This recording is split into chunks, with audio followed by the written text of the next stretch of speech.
Monsieur le ministre, cher Clément, Monsieur le Président de la Commission des finances de l'Assemblée qui vient de nous quitter, cher Éric, Mesdames et Messieurs les parlementaires, Mesdames et Messieurs les élus, Monsieur le Préfet de région, cher Marc, Mesdames et Messieurs les membres du Conseil d'administration d'Île-de-France Mobilité, du Conseil régional, Mesdames et Messieurs les présidents de département, Mesdames et Messieurs les maires, les gestionnaires d'infrastructures et opérateurs de transport, Mesdames et Messieurs les représentants du monde économique, Monsieur le Président de la CCI, Monsieur le Président du MEDEF, Mesdames et Messieurs les représentants des usagers, Mesdames et Messieurs. Le doublement du réseau des transports franciliens à l'horizon 2030, c'est un formidable espoir pour tous les franciliens.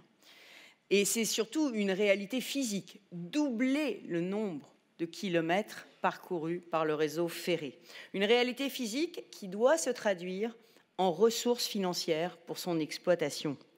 Oui, nous allons avoir besoin de financements supplémentaires pour faire rouler les trains et les métros sur les 300 km de voies supplémentaires que nous allons ouvrir d'ici 2030. Nous aurons aussi besoin de financements supplémentaires pour ouvrir les 70 gares que nous allons construire. Alors, il y a un principe garanti par la Constitution en matière de décentralisation, c'est que les charges transférées par l'État doivent être financées. Ainsi, l'État va-t-il transférer à Île-de-France Mobilité l'exploitation du Grand Paris Express, du prolongement du RER Éole jusqu'à Mantes-la-Jolie, de la ligne 14 de Saint-Denis-Pleyel à Orly Aéroport. Et l'État demande aussi à Île-de-France Mobilité d'assurer l'offre supplémentaire de transport nécessaire à l'organisation des Jeux olympiques et paralympiques de 2024. L'État doit en conséquence transférer à Île-de-France Mobilité les moyens financiers nécessaires pour les faire fonctionner. Édouard Philippe, alors Premier ministre, l'avait reconnu en janvier 2020 et il nous avait promis des nouvelles recettes fiscales à l'horizon de la fin de l'année 2022. La fin de l'année 2022, c'était il y a un mois, l'échéance est là. Alors les tables rondes de la journée ont permis de s'accorder sur les chiffres et la pente est raide. La première marche est à franchir dès l'année prochaine et les besoins augmenteront d'année en année jusqu'en 2030. Il faut à Île-de-France Mobilité 800 millions de ressources supplémentaires en 2024, dont 600 millions pour financer les nouvelles lignes. Et les besoins augmenteront jusqu'en 2030. Il faudra alors 2,3 milliards d'euros de plus par an à Île-de-France Mobilité, dont 1,6 milliard pour financer les nouvelles lignes. À l'issue de cette journée, donc, tous les chiffres convergent. Nul besoin d'expertise supplémentaire. Je voudrais saluer les travaux successifs fournis par les différentes inspections, les experts et confirmés par les études préparatoires de cette journée. Alors, face à ce mur de financement à trouver, première certitude. Grâce à la bonne gestion d'Île-de-France Mobilité, nous allons pouvoir financer le fonctionnement des lignes actuelles, sans baisser l'offre de transport d'ici 2030, en nous appuyant sur la dynamique de nos recettes existantes. En clair, pour financer les besoins du réseau actuel, eh bien, j'en fais mon affaire. En revanche, je le répète, il nous manque des centaines de millions d'euros dès l'an prochain pour ouvrir les nouvelles lignes que les franciliens attendent et qui devront transporter à terme 4 millions de voyageurs à l'horizon 2030.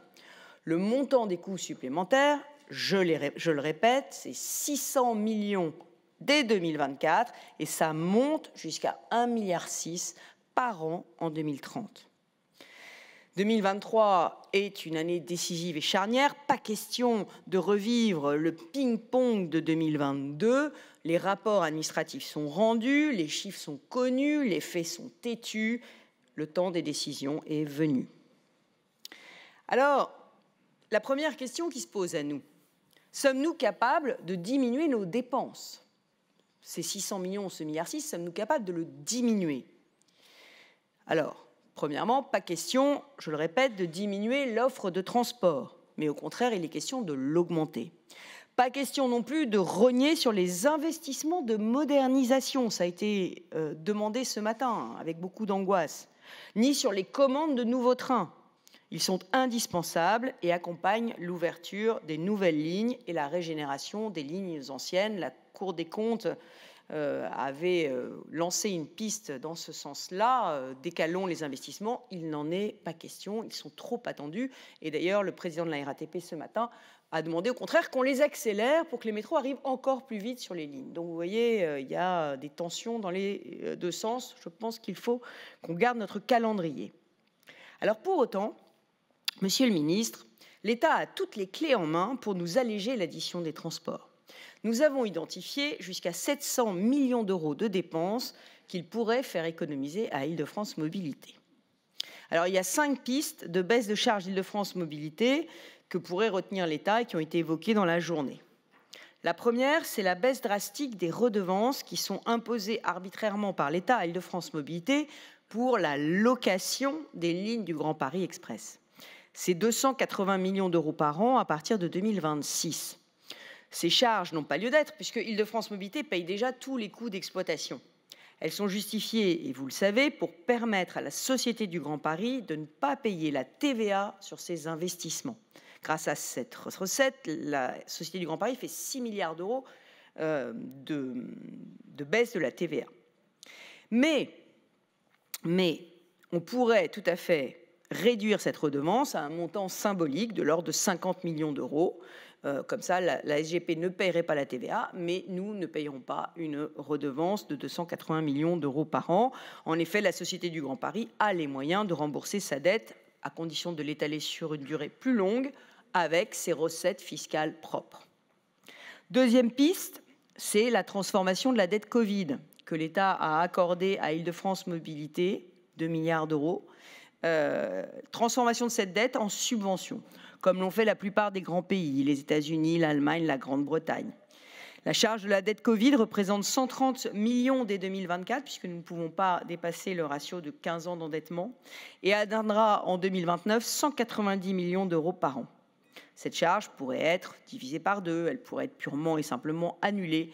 Alors évidemment, ça concernerait nécessairement toutes les autorités organisatrices de France, ce qui pose un problème supplémentaire au ministre, mais le GART l'a réclamé aujourd'hui à travers la voix de Bruno Bernard. Alors, il y a aussi la question du transfert à la Société du Grand Paris des coûts de préexploitation des lignes du Grand Paris Express. Vous savez que la préexploitation est assurée par la RATP. Mais les coûts de cette préexploitation ont été imposés à Île-de-France Mobilités par un décret de 2019 de manière, là aussi, totalement arbitraire. Ils représentent 30 à 40 millions d'euros tous les ans. L'État pourrait considérer qu'Île-de-France Mobilités ne devient responsable financièrement des lignes qu'une fois qu'elles sont réellement ouvertes, tous les frais antérieurs à son ouverture restant à la charge de celui qui l'a construit, la Société du Grand Paris. Alors, il y a une autre piste qui a été évoquée par beaucoup de groupes politiques, c'est la question de la tarification sociale à demi-tarif pour les personnes en situation irrégulière. C'est un petit montant, mais c'est un petit irritant politique. En effet, le gouvernement et le Parlement ont maintenu, contre le souhait d'Île-de-France Mobilités, cet avantage tarifaire pour les clandestins qui représente un coût de 30 millions d'euros par an. Le gouvernement pourrait considérer à l'inverse qu'aucune tarification sociale ne doit de droit être accordée à une personne en situation irrégulière. Enfin, j'ai entendu le ministre de l'Environnement, Christophe Béchu, se prononcer pour la réduction de la TVA sur les transports du quotidien à 5,5%, taux appliqué aux services essentiels. Alors, on a eu une grosse polémique sur cette question de la TVA, notamment avec les parlementaires. Il est évident que pour nous que l'idée de cette baisse de TVA, ce serait de stabiliser les tarifs des voyageurs, pas de les faire baisser, mais cette baisse de TVA pourrait rapporter 150 millions d'euros à Île-de-France Mobilités. Évidemment, c'est une décision nationale qui pèserait sur les finances de l'État à hauteur de 400 millions d'euros si elle devait être appliquée à l'ensemble des autorités organisatrices françaises. Alors voilà les propositions qui pourraient faire baisser les dépenses d'ouverture des nouvelles lignes et sur lesquelles nous attendons une réponse de l'État pour le printemps. J'ajoute, parce que ça a été beaucoup évoqué pendant les différentes tables rondes, que la mise en concurrence des délégations de services publics, j'insiste, sur toutes les lignes de transport, permet à terme d'obtenir le meilleur rapport qualité-prix pour l'offre proposée. Et donc, elle participe de l'effort de maîtrise des coûts et de productivité, jusqu'à 1% par an, que nous demandons aujourd'hui à la SNCF et à la RATP d'ici 2030. Reporter l'ouverture à la concurrence augmenterait donc l'addition d'Île-de-France Mobilités. C'est pourquoi je propose de maintenir les calendriers fixés par le législateur. Alors, donc au total, deuxième certitude de la journée, l'État a le pouvoir de baisser de plusieurs centaines de millions d'euros, jusqu'à 660 millions d'euros, l'addition pour Île-de-France Mobilités à l'horizon de 2030. En revanche, et c'est aussi ma troisième certitude, baisser les dépenses ne sera pas suffisant. Il faudra de toute façon attribuer à Île-de-France Mobilités de nouvelles recettes financières pour ouvrir les nouvelles lignes et financer les Jeux olympiques et paralympiques. Alors, je ne souhaite pas faire payer les usagers au-delà de leur part, de leur proportion historique dans le financement des transports. La contribution des usagers représentait avant la crise Covid, 36% du financement des transports. Ce niveau est au-dessus de la moyenne des villes françaises. Il est dans la moyenne européenne, à l'exclusion de Londres, mais le modèle londonien, très libéral, avec un prix des transports à 270 pounds, n'est pas le mien et ne le sera jamais. Je trouverais radicalement injuste de faire peser l'augmentation des coûts dus aux nouvelles lignes uniquement sur les voyageurs, et ce, au mépris de toute considération de service public. Ce n'est pas notre modèle historique de financement, ce n'est pas le modèle français. Alors je le dis à nos partenaires entreprises qui sont réticents à augmenter leur participation au financement. Ils seront les premiers bénéficiaires de toutes les nouvelles lignes à venir. Elles permettront à leurs salariés de rejoindre des zones essentielles d'activité. En 2024, la ligne 14 ouvrira à Saint-Denis-Pleyel. Le RER E sera la troisième grande ligne à desservir la Défense. Et l'aéroport d'Orly sera atteignable en métro automatique depuis Paris, une demande des entreprises depuis 30 ans. Pardon, mais Saint-Denis-Pleyel, la Défense et l'aéroport d'Orly, ce n'est pas des habitations qui sont desservies. C'est des lieux d'activité. Alors, au fil des tables rondes, nous avons exploré toute une série de pistes aujourd'hui sur l'évolution des tarifs, comme la tarification différenciée entre les lignes anciennes et les lignes nouvelles. Mais on en voit la complexité de mise en œuvre et les limites. D'abord, ce serait injuste pour ceux dont le lieu de résidence a pendant longtemps été privé d'une véritable offre de transport en commun. Ensuite, à quel moment décrète-t-on qu'une ligne est devenue ancienne? Quid des prolongements de lignes de métro? Les prolongements de lignes de métro, ligne 14, RER E, ancienne ligne ou nouvelle ligne? Quid des rénovations et des modernisations qui changent le vécu d'une ligne? L'électrification de la ligne P, nouvelle ligne, ancienne ligne. L'arrivée des nouveaux RER, nouvelle ligne, ancienne ligne. Certains ont aussi évoqué le rezonage du Navigo ou la limitation du nombre de trajets quotidiens. Je vous le réaffirme, je suis pour ma part profondément attaché au pass unique. Il permet aux habitants de la zone centrale un usage illimité des transports et à ceux qui travaillent loin de leur lieu de résidence d'effacer l'injustice de cette distance. Au total, je crois que peu ou prou tous les franciliens y gagnent. Par ailleurs, compte tenu de l'urgence écologique et sociale que nous connaissons, je note que dans la plupart des pays européens, et ça a été dit toute la journée, on constate une tendance à la baisse du tarif des transports quotidiens, qui est d'ailleurs en général financé par l'État central, comme en Espagne ou en Allemagne. Nous contraindre à une hausse massive des tarifs serait, me semble-t-il, une faute politique. Parce que cette hausse massive risquerait d'avoir un effet reprise de la voiture, alors que nous avons fait diminuer l'usage de la voiture particulière de 5% durant les 10 années écoulées. Et donc, nous avons fait baisser la pollution de l'air constamment depuis 10 ans. Ce serait dommage de faire un retour en arrière. L'exemple de Tallinn était de ce point de vue édifiant. On voit la reprise de l'usage de la voiture dans une métropole qui n'a pas assez investi pour ses transports. Je suis pour ma part convaincue que le pacte de financement actuel d'Île-de-France Mobilités est vertueux. On a 14% pour les collectivités locales, 36% pour les voyageurs, 50% pour les entreprises. Alors c'est un pacte de financement quand on aura retrouvé 100% de nos voyageurs, mais ils vont revenir sur le réseau. Je ne souhaite pas qu'on aille au-delà de ce taux de contribution des usagers. Donc une solution de financement pérenne doit, selon moi, impliquer l'ensemble des parties prenantes au transport en commun francilien, et l'effort ne sera juste que s'il est partagé par tous.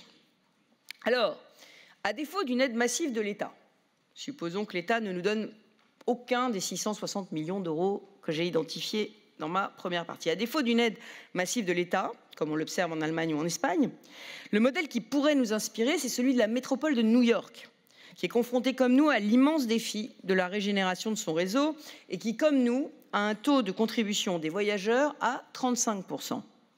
Alors pour cela, New York dispose de 2 atouts, l'autonomie fiscale et un panier de recettes fiscales auxquelles contribuent tous les acteurs qui bénéficient du renouvellement et du développement de l'offre de transport. Alors, pour ce panier de recettes fiscales, il y a eu beaucoup de créativité, monsieur le préfet le confirmera, beaucoup de créativité aujourd'hui. Beaucoup de pistes ont été mises sur la table. Moi, j'en retiendrai pour ma part 4 principales. C'est les 4 types d'acteurs qui sont les grands gagnants de l'ouverture des 300 km de nouvelles lignes et qui pourraient donc, c'est ma 4e conviction, contribuer davantage au financement des transports. Première catégorie, les touristes. Ils ne contribuent à l'heure actuelle que très faiblement au coût de leur voyage.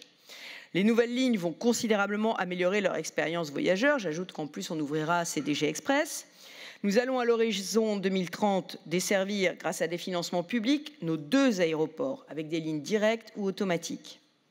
C'est pour cela que je retiens l'idée d'instaurer dès 2024, avec l'arrivée des Jeux Olympiques et Paralympiques, une surtaxe de séjour sur les hébergements de 3, 4, 5 étoiles, entre 2 et 5 € de plus selon le standing de l'établissement. C'est minime par rapport à ce que font les autres capitales européennes touristiques. Et d'assujettir à la TVA à 10%, comme les hôtels, tous les meublés touristiques et notamment les Airbnb. Cela représenterait plus de 200 millions d'euros par an, tout en étant, à mon sens, radicalement, économiquement indolore.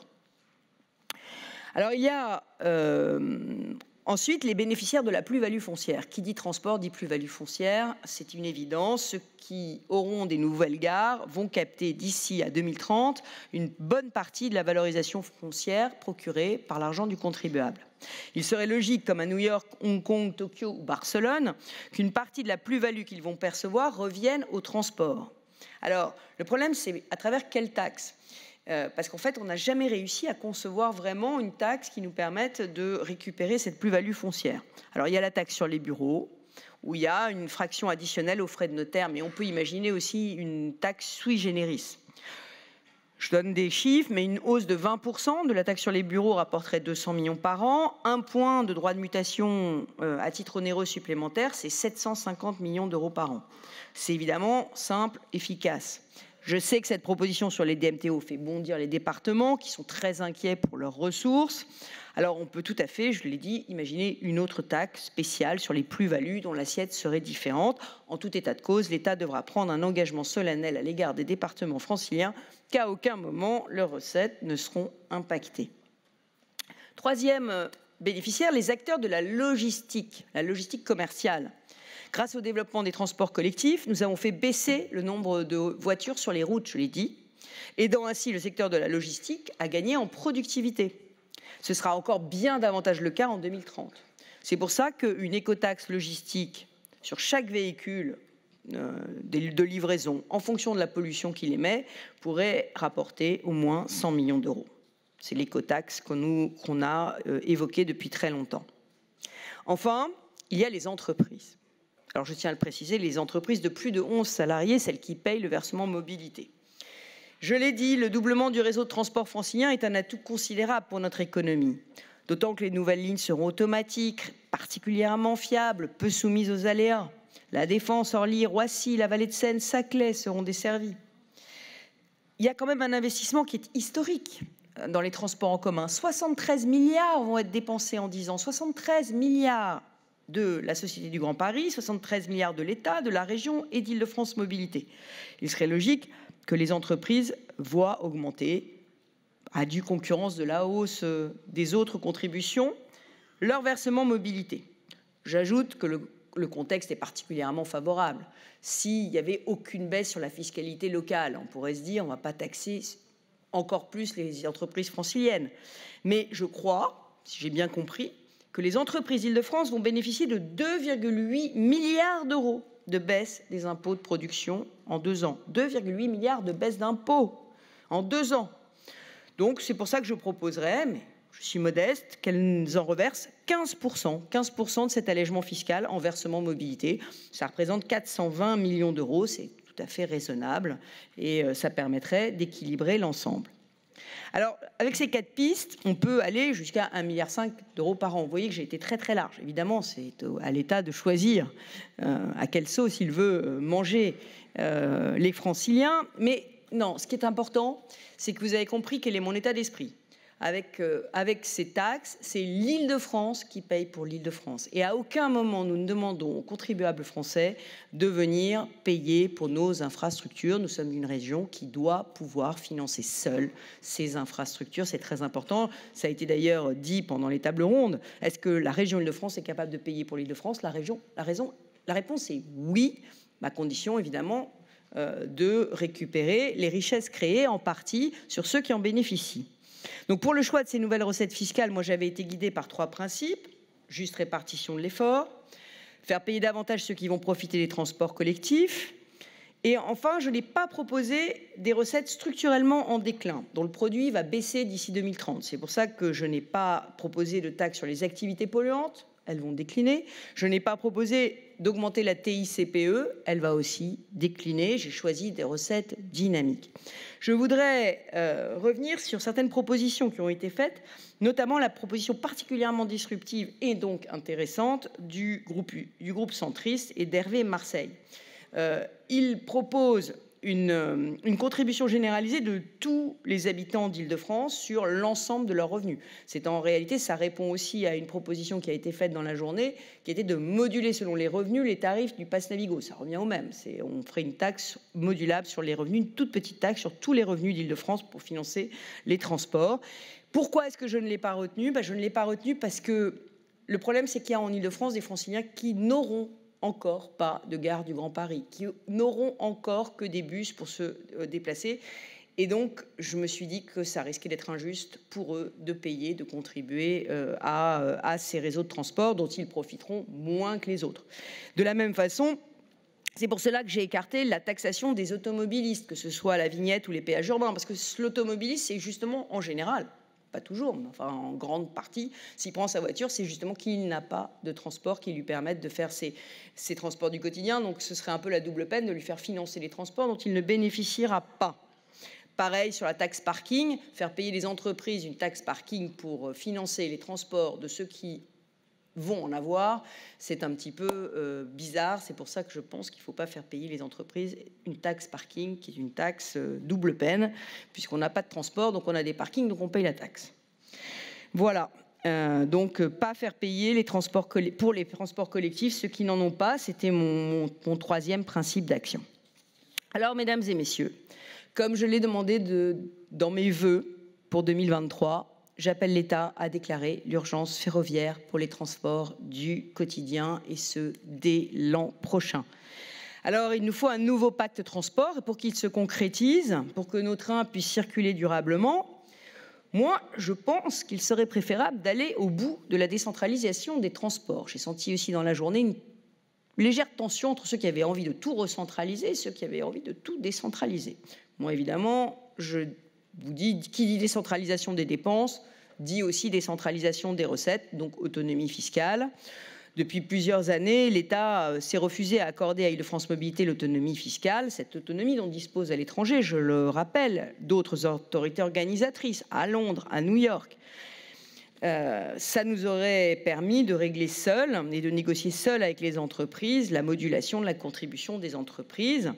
Alors, je soutiens la proposition du MEDEF de venir siéger au conseil d'administration d'Île-de-France Mobilité. Selon le bon principe, quand on siège au conseil d'administration d'Île-de-France Mobilité, c'est qu'on paye. Et comme les entreprises payent la moitié, ils devraient pouvoir avoir un nombre de sièges qui correspondent à leur poids dans le syndicat, ce qui n'est évidemment pas le cas.